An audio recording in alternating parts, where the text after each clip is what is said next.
बस तुमने अपनाया है, दीवानों सा हाल हुआ, हमको तो तुमसे प्यार हुआ, अपना किसी से डरना है, संग जीना मरना है, बाहों में आ जाओ, सपनों में खो जाओ, तुम दिल की धड़कन में रहते हो, रहते हो, मेरी इन सांसों से कहते हो, कहते हो। আসসালামু আলাইকুম দর্শক, সবাই কেমন আছেন? প্রতিদিনকে আমাদের চলে আসলাম নতুন একটা ভিডিও নিয়ে। আর আজকের ভিডিওতে কথা বলবো কিছু মুখ্য টপিক নিয়ে, যার মধ্যে প্রথম মুখ্য টপিক, আপনারা যারা এসছেন সেই খুকির মুখোশ টেনে ছিঁড়ে ফেলা সাবিনার গল্প শুনে আজকে আপনাদের সামনে একটা অন্য ধরনের গল্প শোনাবো। সাবিনা এতদিন নাকি অনেক চুপ করেছিল। আজকে যখন সাবিনার সকল বাদ ভেঙে গিয়েছে, সাবিনা তখন সাবিনার মুখ খুলেছে। সাবিনার ভাষ্য মতে, সাবিনা এতদিন ধরে যখন তার মার বাড়ি ছিল, তার মার বাড়িতে ঈদের আগের দিন, রোজার ঈদের আগের দিন ইলেকট্রিক বিল দেয়া নিয়ে তার চাচা, অর্থাৎ সাবিনার চাচা যে তার মা বাবার সাথে থাকে, তার চাচা হচ্ছে তাদেরকে ইলেকট্রিক বিল দেবে না, তারা পারলে ফাউই লাইট ফ্যান চালায়, এইটুকু খরচ করে। তো সেখানে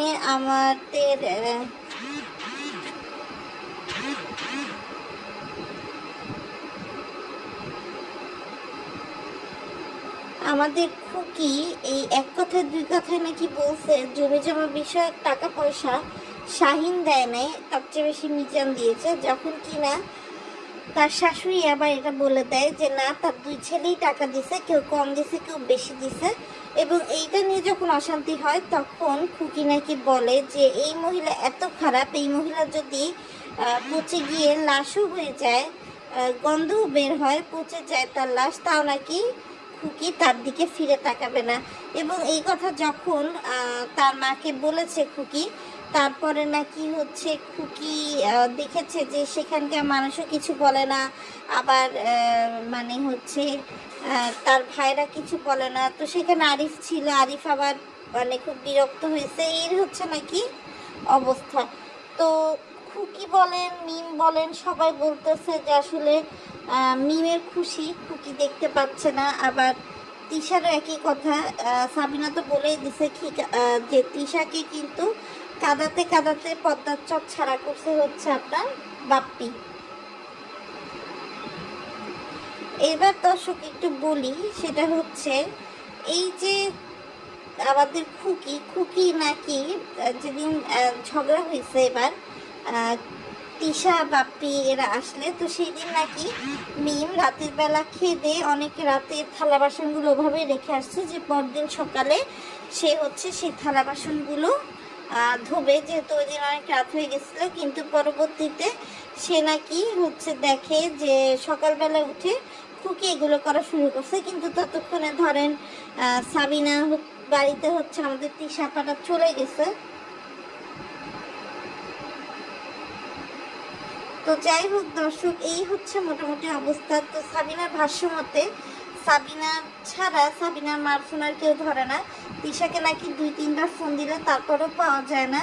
যখন কোনো কিছু আর্জেন্ট হয় তখন একমাত্র তিশাকে পাওয়া যায়, তাছাড়া পাওয়া যায় না। মিম তো তার একটু ইচ্ছা মতো ঘুরতে পারে, আর আপনার মিমও তার মাকে তেমন টাইম দেয় না। তো তার মার যখন কোনো কথা বলার দরকার হয়, তার মা নাকি সাবিনার সাথেই কথা বলে।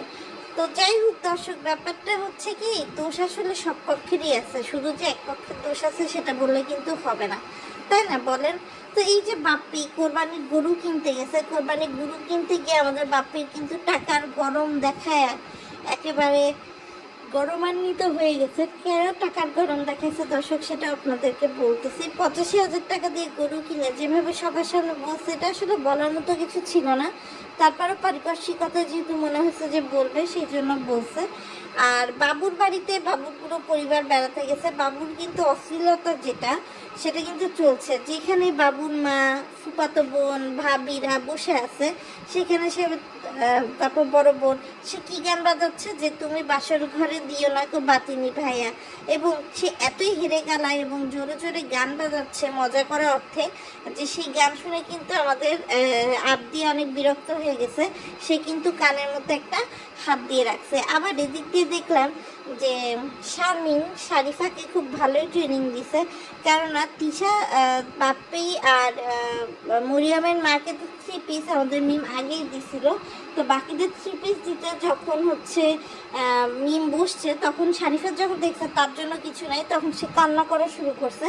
তো মিমও সেজন্য আবদির জন্য 2টো জামা কিনে রাখছিল, সেখান থেকে একটা জামা হচ্ছে আপনার শারিফাকে দিছে। কিন্তু শারিফা আবার অনেক চালাক, সে যখন বুঝছে যে না আবদিয়ার ভাগের জামা তাকে দেয়া হয়েছে, তখন কিন্তু সে আরও কান্না করছে, মানে সে নিবে না এরকম একটা। তো একটা জিনিস যেটা বুঝলাম যে শারমিন হচ্ছে আগে থেকেই কিন্তু দর্শক মানে তার ভাইয়ের ছেলে মেয়েগুলোকে লজিস্টিক বানায় ছাড়তেছে, যে তুই এটা চাবি ওইটা চাবি, এইটা না চেলে হবে না ওইটা না চেলে হবে না। তো যাই হোক দর্শক, একটা বিষয় ভালো লাগছে যে কোহিনূরকে ধোয়া খুব দরকার ছিল। সাবিনার ভাষ্য মতে তার মাকে বাজার নাকি সে আর মিম করে দেয়, তার ভাইরা কিছু করে দেয় না, তার ভাইরা বিদেশ থেকে আসছে। তারপর খুকি, এটাও খুকির বিরুদ্ধে এটাও মরিয়মের মার হচ্ছে যে যখন মরিয়ম ছোট ছিল তখন নাকি খুকি মরিয়মকে ঘৃণা করতে, বা এই কথা তাকে রেশমা বলে গেছে। মানে আসলে একজন মানুষের বিরুদ্ধে যতভাবে বলা যায়, তাকে যতভাবে ডিফেম করা যায়, তাকে ডিফেম করে নিজেকে যতটুকু আসলে ভালো প্রতিষ্ঠিত করা যায় ততটাই তো ভালো, তাই না দর্শক বলেন? তো সেটাই কিন্তু এখানে আসলে করার প্রচেষ্টা হয়েছে।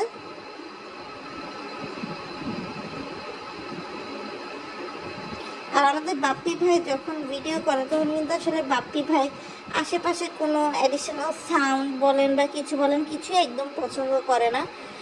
তো বাপ্পি ভাই হচ্ছে যখন ভিডিও করছিল তখন আমাদের ফাতিহা সে হচ্ছে মালয়েশিয়া থেকে ফোন দিছে। তো বাপ্পি যে বিরক্ত নিয়ে ফোনটা কাটছে দর্শক মেসেঞ্জারে, সেটা আপনারা একটু বাপ্পির চেহারাটা পরিদর্শন করলে বুঝতে পারবেন। বাপ্পির কথা হচ্ছে সে ভিডিও করছে, সেখানে কারোর ডিস্টার্ব করা যাবে না। এরপর যখন সে আম কাটতে বসে, তিশা তাকে ইন্টারফারেন্স করে বলে যে তোমার এই ছুরিটা ভালো না, তখনও কিন্তু বাপ্পি অনেক রেগে যায়। বাপ্পি রেগে গিয়ে বলে যে আমার ছুরি এটা ভালো হোক বা না হোক, আমি যেটা হাতে পাইছি আমি সেটা দিয়েই হচ্ছে আম কাটবো। তো এই তো দর্শক মোটামুটি অবস্থা।